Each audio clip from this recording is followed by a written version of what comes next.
Did you not have that inserted properly?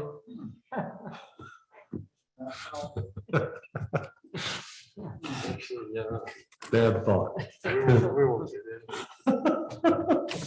I just noticed that part of the chair. I didn't know.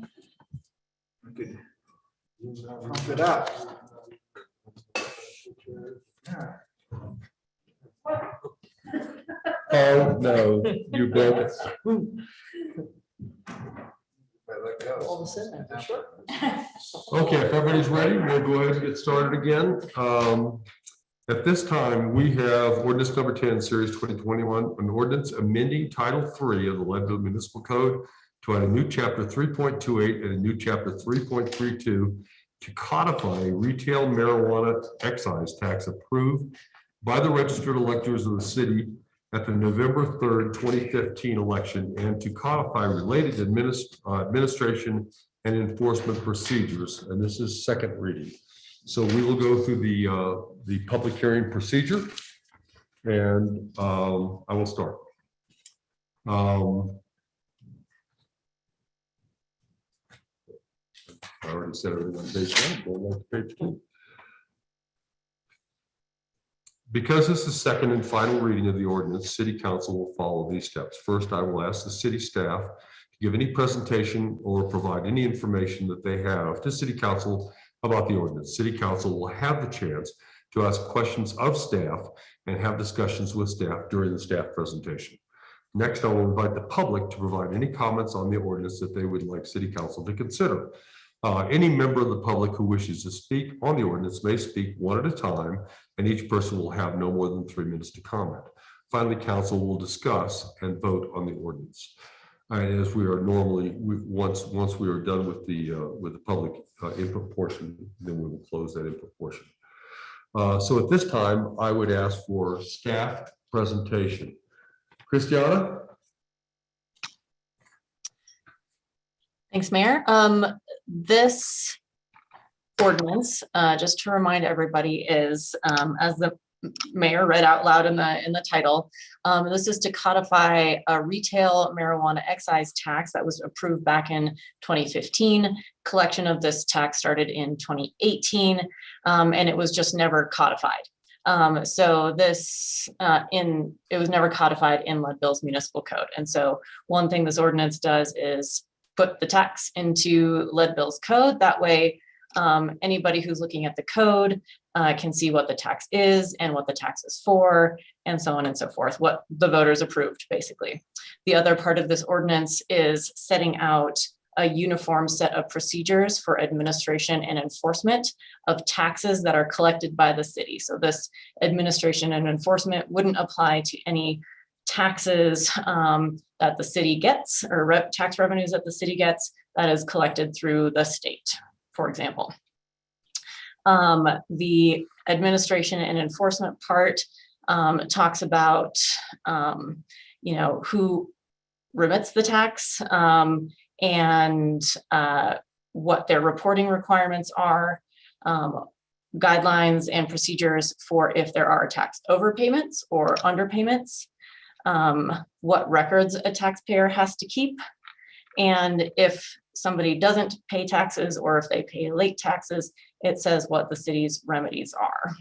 And so that's what this ordinance is. And just a reminder, the retail marijuana excise tax is for, the wording is an excise tax on the first sale or transfer of unprocessed retail marijuana by a retail marijuana cultivation facility at a rate of 5% of the average market rate of the unprocessed retail marijuana. And the city council can, by ordinance, change this rate.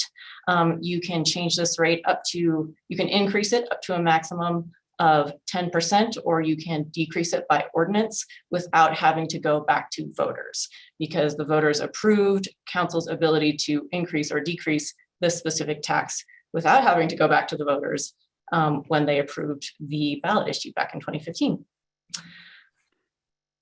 Happy to answer any questions, or well, whenever the mayor says so. No, if you have any questions for Christiana, please ask them. Or we can wait until we're in deliberation, we can ask them as well. Thank you, Christiana. At this time, we will open the floor to public comments on this ordinance. Is there anybody in the public who would like to speak regarding this ordinance? Either in the room or on Zoom. Anybody on Zoom? Okay. In which case, I would entertain a motion to close the public input portion of the public hearing. Councilmember Fujensi moves to close the public import portion of this ordinance. Yeah, seconds. Thank you. Any other discussion? All in favor, please say aye. Aye. Didn't talk. Any opposed?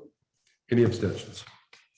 Okay, at this time, we are in deliberation. You can ask questions of staff as needed.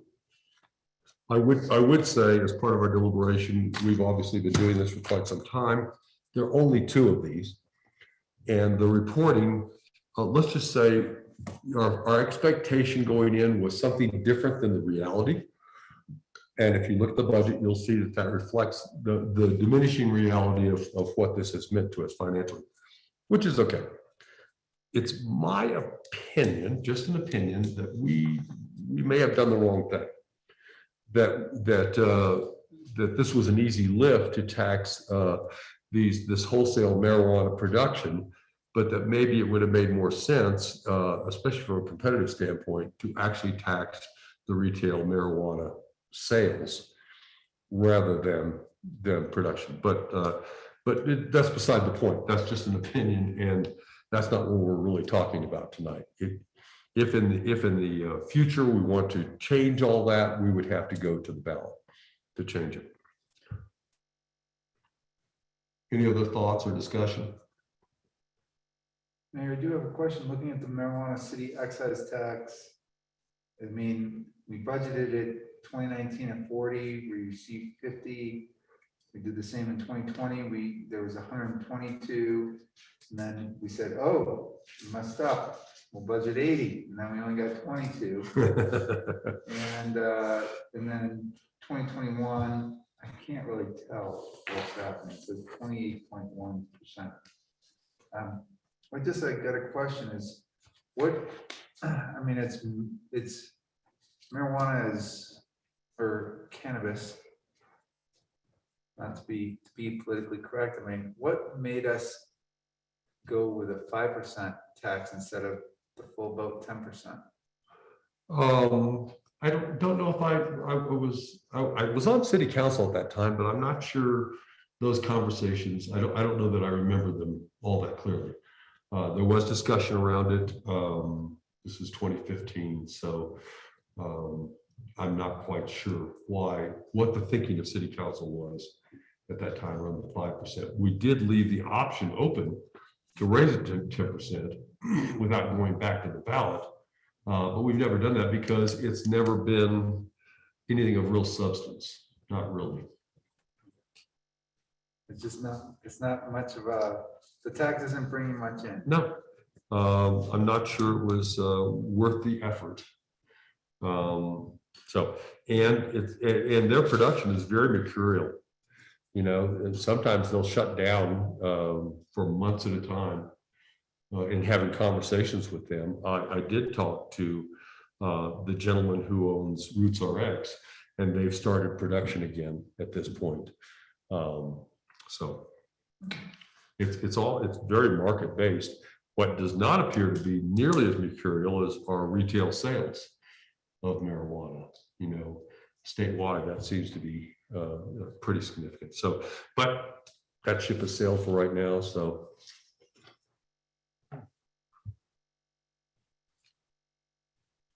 Any other discussion, or would somebody like to make a motion? One other question, I think this was to Max's point a few meetings ago. Is the best terminology to use marijuana to refer to the plant, or is cannabis preferred, or either? It is marijuana and it is cannabis, so I'm not sure what difference that makes. Christiana, do you have a thought on that?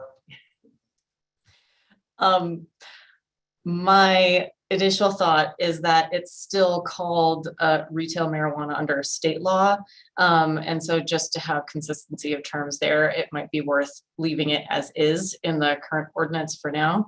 And then revisiting the issue. It would be a little bit of a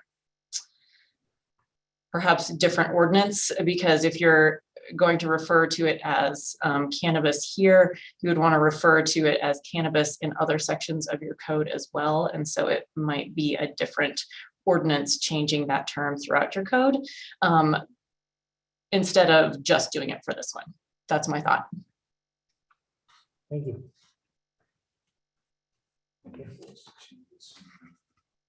I'm fine as is. Guess I have one little thing in terms of collecting the tax on the 20th day of the month. Is, well, and this goes, I'm just thinking about when I pay sales tax. Sometimes the 20th is on a weekend or a holiday, and then it extends, the due date extends out to the next business day. I don't know if that's a big deal or. As far as we're concerned, I mean, internally, administratively, it's been a non-issue. But I mean, you make a good point. It's not defined in there that if the 20th falls on a holiday or a weekend, then it extends to the next business day. But you know. Christiana, what are your thoughts on that? If you'd like to specify that practice in the ordinance, you can certainly, in your motion approving the ordinance, say to amend it to show that if the 20th falls on a weekend or a non-business day, then it would be the next business day afterwards. And I can make that change before the ordinance is finalized. Thank you. What do you think, Tim? Well, I just think as a business owner, those couple of days can actually make a difference. Sure. I agree that it should be more closely defined. So I would rather read if the 20th is a weekend or a holiday, that it would extend to the next business day. You've articulated that so well, and you could put that in the motion. Very good. Getting voluntold again.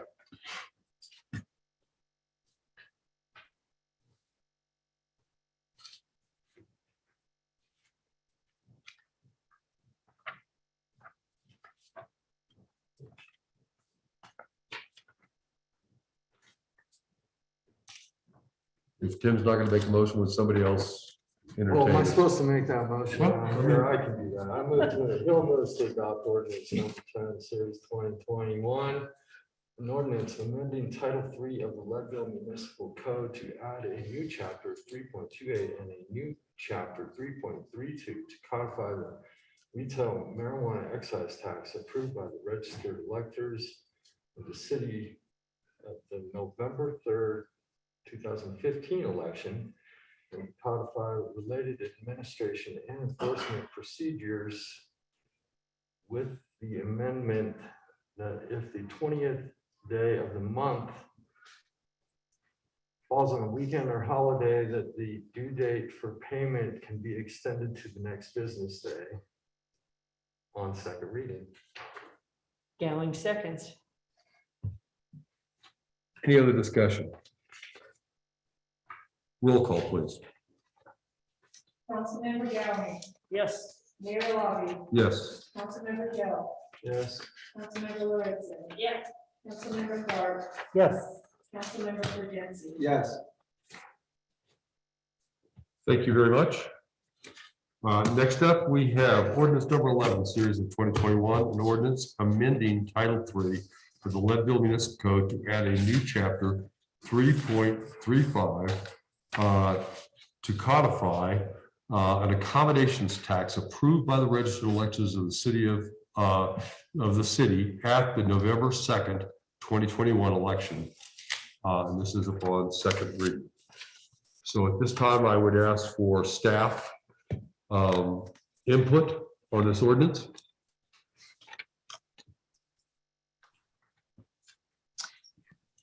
So this ordinance is codifying the accommodations tax that voters passed this November. And what this ordinance does is provide some definitions and really just set out what the tax is, just like for the retail marijuana tax, it just says what it is. There's one extra section in here, or no, two extra sections in this one, because one section talks about the dates of collection, the kind of general administration provisions in the last ordinance talk about remitting the tax monthly by the 20th of each month.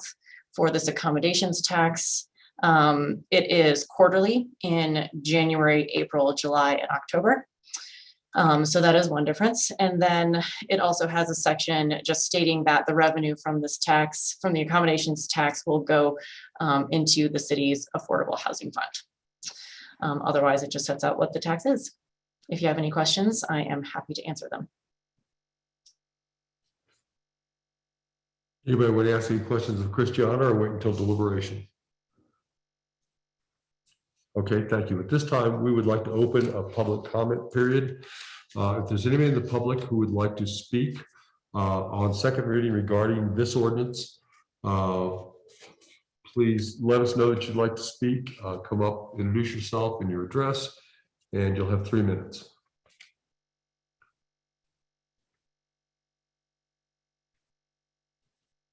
There's nobody on Zoom would like to speak, in which case I would entertain a motion to close the public input portion of the public hearing. Gowling moves to close the public input portion of the public hearing. Seconds. Any other discussion? All in favor, please say aye. Aye. Any opposed? Any abstentions? Thank you. At this time, we are in deliberation. Does anybody have any questions for Christiana?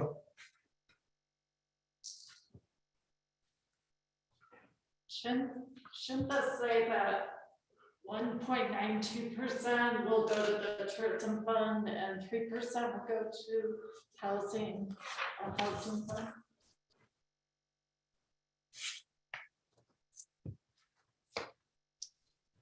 So it can, the entire task can go into the housing fund, but the city will basically internally and administratively submit whatever amounts of that 1.92% over to the county. And so this just sets forth kind of what was in the ballot language and talks about what it's used for. And that's something, that's an administrative type of thing that I did not include that specificity in the ordinance because I think that can be addressed administratively. And I think it's clear also in the ballot language in the ordinance how to do that. It is definitely in the ballot language. On page 3, it's addressed as well in 3.36.070 revenue dedication. It does say, for the financial support of the Lake County Tourism Panel such that the tourism panel maintains the revenues it would have received from the Lake County lodging tax displaced by the city's accommodations tax. Good catch, yes. Is that Yes, sufficient? yeah, I believe that is sufficient. Thanks for Can seeing. I ask a question a little bit about this, but Yeah, please. I spoke to somebody who is on the tourism panel this weekend, and they are unaware of the fact that this money can actually be used in a broader spectrum than the county lodging tax. They should be aware of that because I've attended the tourism panel meeting and explained to them that that's exactly correct. In fact, they even have asked that question. She told me that they'd never heard that and they had no idea. I would actually like the tourism panel to separate the two pots of money so that. Absolutely. And I think that's why it's important for a council member to be appointed to the tourism panel. Absolutely. So So now they're that clear on, we're giving them our money. Right. No, I, however they want to handle it, is really kind of entirely up to them. Our duty is to remit that 1.92%, which we have projected at $83,000 and something in our budget. And that's, of course, that's dependent on collections, but we had to project something. You know, our goal is to keep them whole, for the tourism panel to not lose money on our need to form a housing fund. And I think we've done that to the best of our ability. Well, I bring this up because I heard that the county is kind of reaching into our pot of money to use for their purposes. I think there is I was in that meeting, and I think I would have to tell you that is absolutely true. I mean, that was my impression. Right. And I had that conversation with two people on the tourism panel after that meeting about that exact thing, because I found it, let's just say, disconcerting. That was the attitude. Money for them to use as an additional source for their purposes. Well, I think what they were trying to do is expand the definition in the tourism panel for what money could be used for. And again, to Tim's point, I think that's exactly why we really need a city representative on the tourism panel. If there's somebody on city council that thinks that they can attend those meetings, they're once a month. They're in the mornings at 8:30. I think they're on Tuesday mornings. And I think there's one that's coming Tuesday. In terms of taking on, you know, that oversight. That maybe we need to have a voice in the tourism panel in terms of how that money might be used. Yeah, I think we need the oversight and the ability to make sure that our 1.92% is being separated out. I would be more blunt. I don't want our 1.92% to get rated. And so here was my advice to the chair of the tourism panel. I said, you need to, because, you know, we've had these conversations. They know the reality. I'm not sure who you were talking to, but I assure you, they know the reality. And so my recommendation was, you need to internally, as a committee, tourism panel, define uses, and you need to do it right away.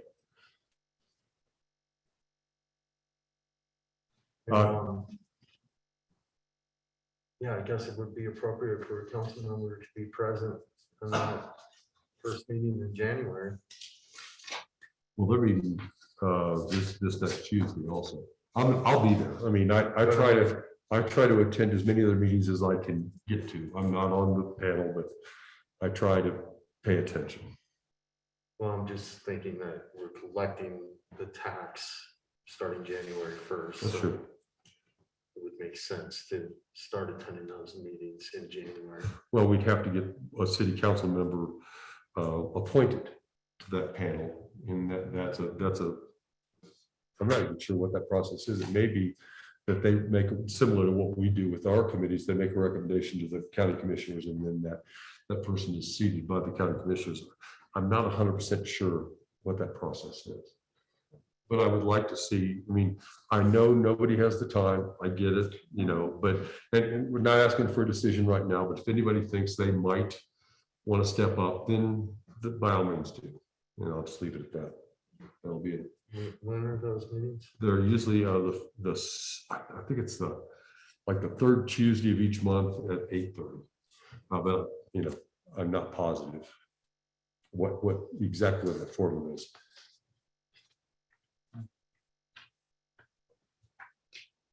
But so I will attend the one this Tuesday, and then I'll report back. I'll try and keep you guys informed, but you know, I can say it made me nervous enough that I went and talked to a couple people and said, you guys, you need to dot some I's and cross some T's before it's too late. So the county was wanting to use those Can you be more frank about what? I'll be very frank. It's Okay. Sarah Mudge, wants to use those funds for a variety. If she's talking about using them for wildland mediation. I mean, Because they are not as restricted as, they're restricted under state statute anymore because because it came from a city tax, which doesn't have the same restrictions. and does the tourism panel see that as, are they okay with it? It strikes me. That's they- why we need somebody on No, camera. the city is not okay. I assure you, the tourism panel is not okay with this, but, The money's coming from the city, so. That's we true. need- We need to have a say of what happens with that money. I agree. Anyway. Sorry to I would be- derail. No, I thank you for that. I mean, I knew that was going on and I've been very aware of it and I've had those conversations. And I just don't know, exactly what we can do, but I'd sure like us to be proactive. I mean, I'll raise my hand for that task. 8:30, that's a tough on a Tuesday. I mean, I'd be happy for you to raise your hand, just, Well, I mean, I have the flexibility to Okay. be able to do that, all right. unlike a lot of other people sitting on council, so. And, obviously, I'm involved heavily in this economy, so. You are. Maybe in the next meeting, you can slide that idea. They're by. holding those meetings at Freight. And so this will be the second Tuesday of the month at 8:30. So I'm guessing they're every second Tuesday of the month. I can double check on that, but I'll So be if you- there. If you can attend this one, I'll be there. and maybe slide that I never know how many meetings are heaped on each other. Yeah. Okay. Thank you both for doing that. And then the only other thing I have with this is again, the collection period. Typically, in the business world, when you report quarterly, you get till the end of the month. Month after the quarter ends, instead of the 20th. It's because there's more to it, more data. I don't have a problem with the 20th, but that's not what is typical. And if it is going to be the 20th, then I would ask that we extend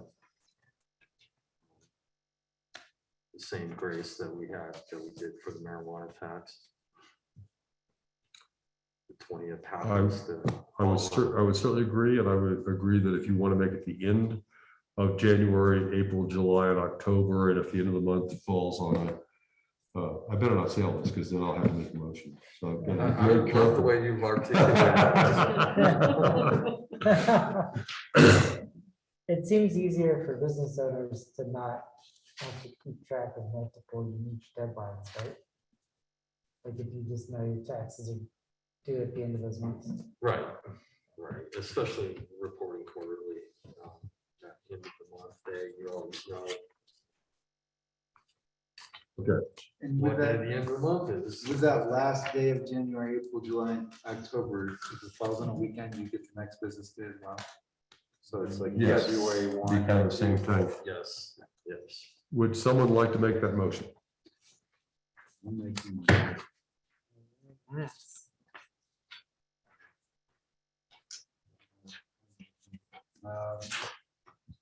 We haven't, we're good? Councilmember Krasinski moves to adopt ordinance number 11, series of 2021, an ordinance amending Title 3 of the Leadville Municipal Code to add a new chapter 3.36 to codify an accommodations tax approved by the registered voters of the city at the November 2nd, 2020 election, with the change to section 3.36.060 liability for and collection of tax. Section B to read the due date for the remittance of the accommodations tax is the last day of January, April, July, and October for each year for the 3 preceding months. If that day falls on a weekend or holiday, it will be to the next business day. On second. Joe seconds. Any other discussion? Roll call, please. Councilmember Fitzgerald. Yes. Councilmember Garrett. Yes. Councilmember Gowey. Yes. Councilmember Gill. Yes. Councilmember Lorenzen. Yes. Mayor Lobby. Yes. Nice work, everybody. That was a dream match. Final. Okay. Next up, we have the public meetings planner.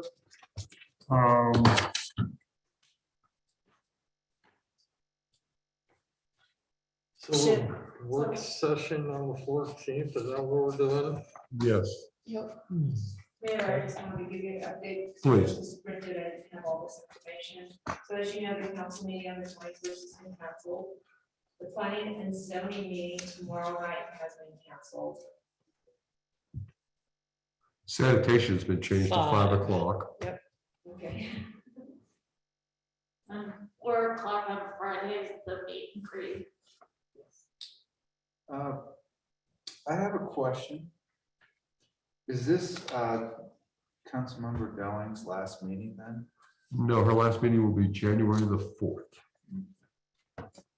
Short timer. Yep.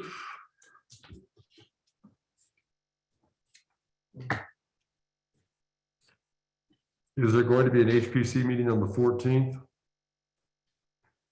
Lori confirmed that they're planning to have one and also a P and Z on the 22nd.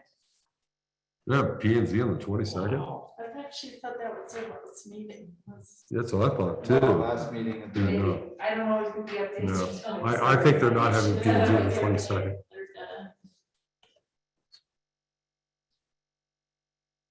Mayor, Yes, sir. can I ask a question? It's as first statement then question. I mean, Commissioner Hill, I like the sound of that though. Councilmember Hill just volunteered to go to a meeting every second Tuesday of the month to be part of the tourism panel. Now, I understand that this is a community service and he has a big stake in it. I'm wondering if, and once again, it's about service and time to this. Is there any way that there is a way for somebody like us, Councilmember Hill, if he is going to devote time to something and be part of a board, if you're a part of the board, that they get some sort of remuneration, however small penance for showing up to those meetings. So like if they show up as an elected board member, they get like, I don't know, $40 or $50 extra in their paycheck or something like that. It's not, I don't know. I'm just. there's I more- like the way you're thinking, but I would say no one else in that panel, gets compensated on the tourism panel. He's representing the city. I get it. And I'm thinking about that from the housing coalition standpoint and other types of places where we require representation on the council. And I know that we can't increase our wages as a city council, but like, I mean, he has a full-time job, business owner, family member.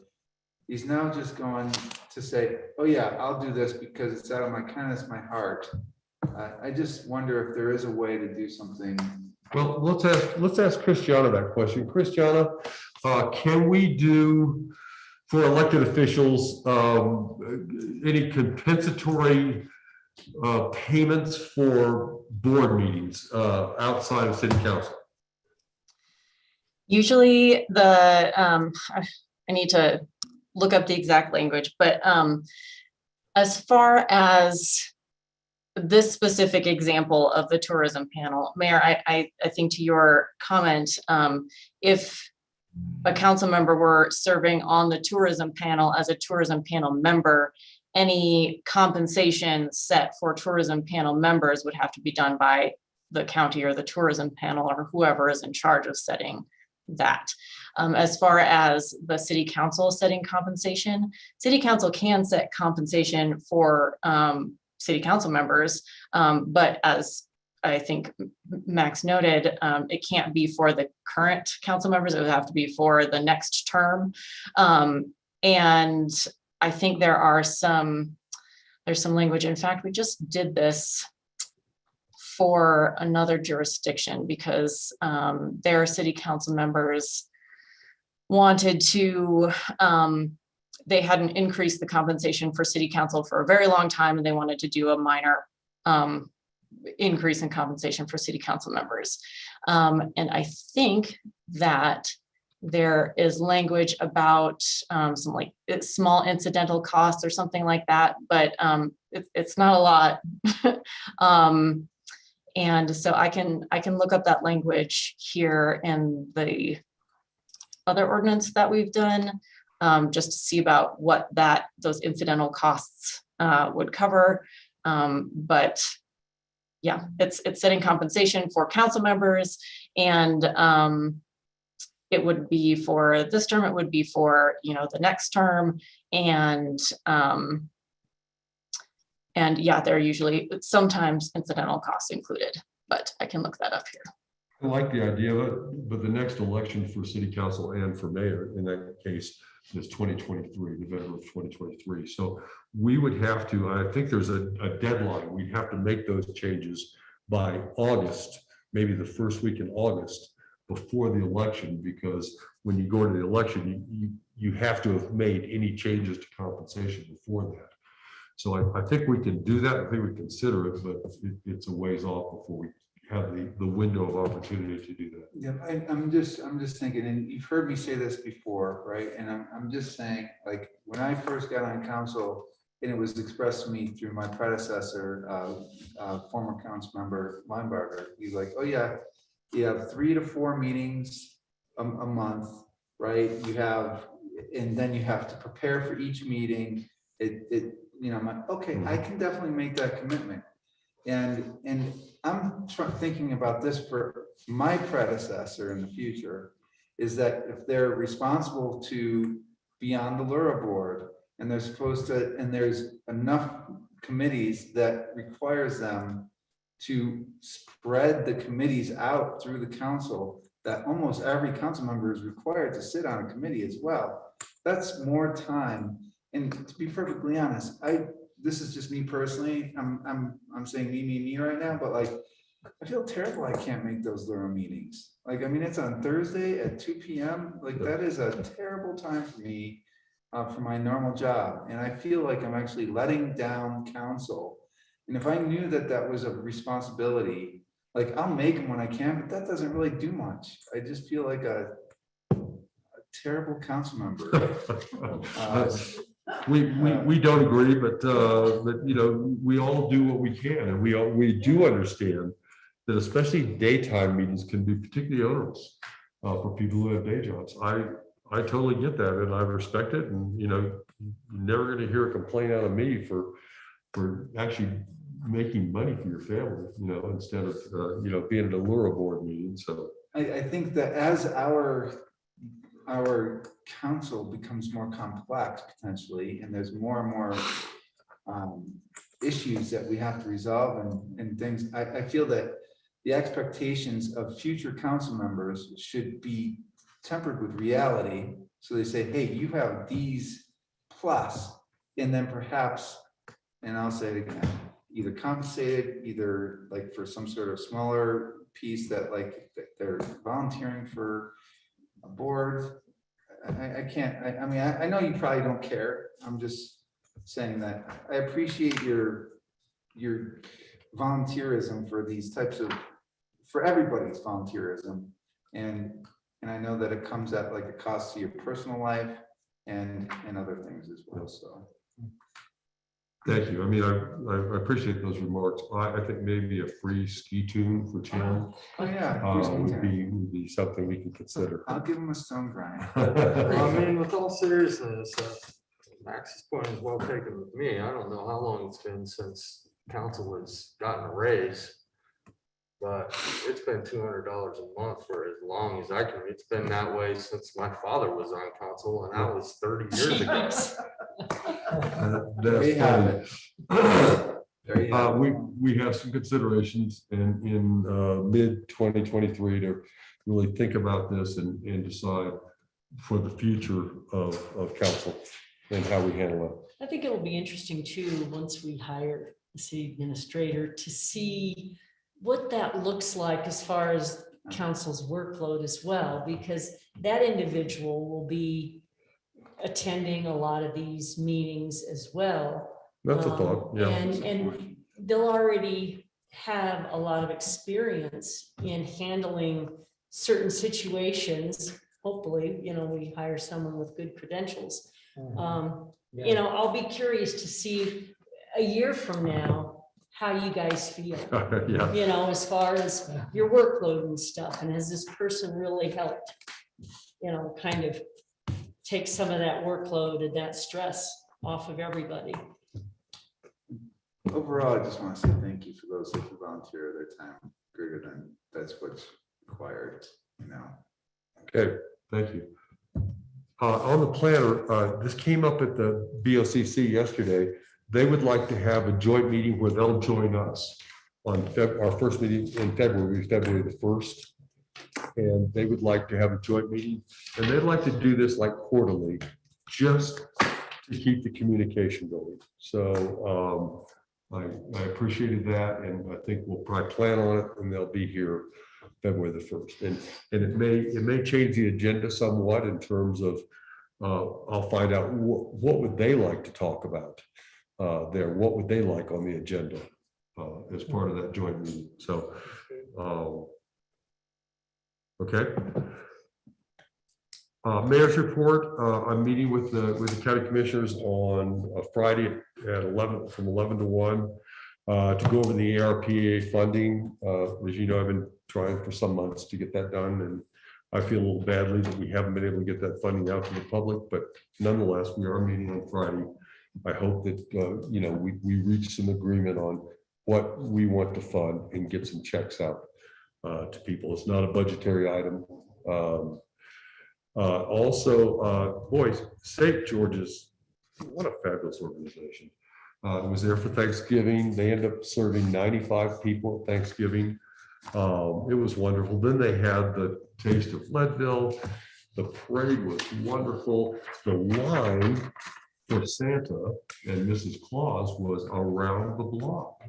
It was a huge turnout, really, really remarkable. That's it for me. Any council reports? I think we're moving, Diane, the sanitation board meetings are gonna start being 5 o'clock due to a board member's day job. Can't make a 3:30 meeting. Gotcha. Makes sense. Yeah. We get it. Anybody else? Tracy? No, got nothing. You sent out a thing today, because the DCC haven't been able to do any fundraising and kind of asking people to kind of chip in. So I thought that was, especially on, Colorado Gives Day. That was Kind of begged, yeah. yeah, it's okay.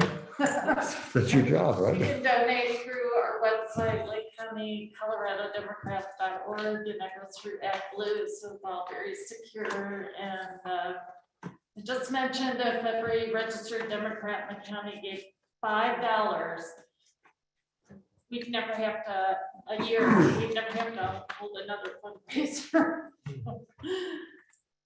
And all the money stays in the county that we spend, it goes to the newspaper, print shop, or buying supplies. And you've made some donations this year as well. Yeah, and we last year, when the pandemic started, we donated $800 to the Lake County Community Fund Disaster Relief Fund. And then in memory of Bud, we gave $100 to the senior center and $100 to St. George. So, Thank you for that. Max, anything? Thanks. Tim? Just that Ski Cooper did officially come up with a hard opening date, and it's this Saturday, so ready for a little more snow for that. All right. Cisco. Good news at Bright Start. We were finally able to hire full-time, long-term lead teacher who also qualifies as a substitute director. It's Oh, excellent. Destiny Trujillo. She had worked with Bright Star and Morning Star years past, and just the stars aligned on that one. We were worried we might have to close down again, and we didn't miss a beat, thankfully. So that's really good news, and we're still working on hiring more lead teachers, and if the more leads we can hire, the more kids we can have. Excellent, thank you. Yeah, Good luck with that. thank you. Any other council reports? Then we would entertain any public comments. Please come on. You gave me permission to talk for 3 minutes on a subject that was on the agenda. Correct. And I also have a subject that's not on the agenda, so I need 6 minutes. Please help yourself.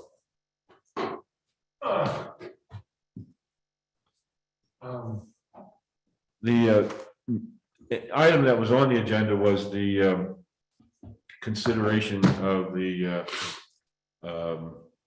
special district, I mean, the formula, limiting formula businesses. I made a misstatement in my thing to the Board of Adjustment that the Lodfellows could hire whoever they want. And the city, from my perspective, defensively made and I think this was, it shows that there's bias on the Board of Adjustment, agreed to that. They said the Oddfellows can hire whoever, rent the building to whoever they want to. Now that's setting a precedent for a formula business to move in there. That the Oddfellows can rent that building to whoever they want to. Okay, and that was that thing. Now, the other thing is that the mayor invited me to a private discussion. I had a discussion with council member Jane Gowing one time. It was, I had gotten permission from the building owners and the city, and an email was generated that I would be able to take care of that little piece of grass that was the side of the bookstore. I discovered that Jane Gowing was cutting the grass there all of a sudden and weeding things to her satisfaction. And also that she knew that I had permission to take care of that area. I actually had to call the police to deal with this situation. And although the police officer accepted all of what I said there and asked me if I wanted him to remove her from the building because she was being abusive, he also made a statement that he allowed her to keep doing what she was doing.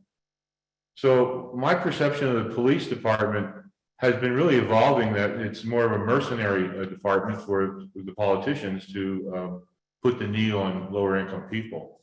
So I would never, ever have a private meeting with the mayor, considering the dysfunctional comprehensive plan, the fact that the mayor was associated, I think, with 5 properties that were in that urban renewal plan, the fact that they wanted to take my property away from me so he could make money on such things. And also this recent municipal court activity that I ended up having to pay $2,000 to a lawyer to get the thing dismissed. I looked at that as official persecution. So I would never, ever have a meeting with you, Mr. Mayor.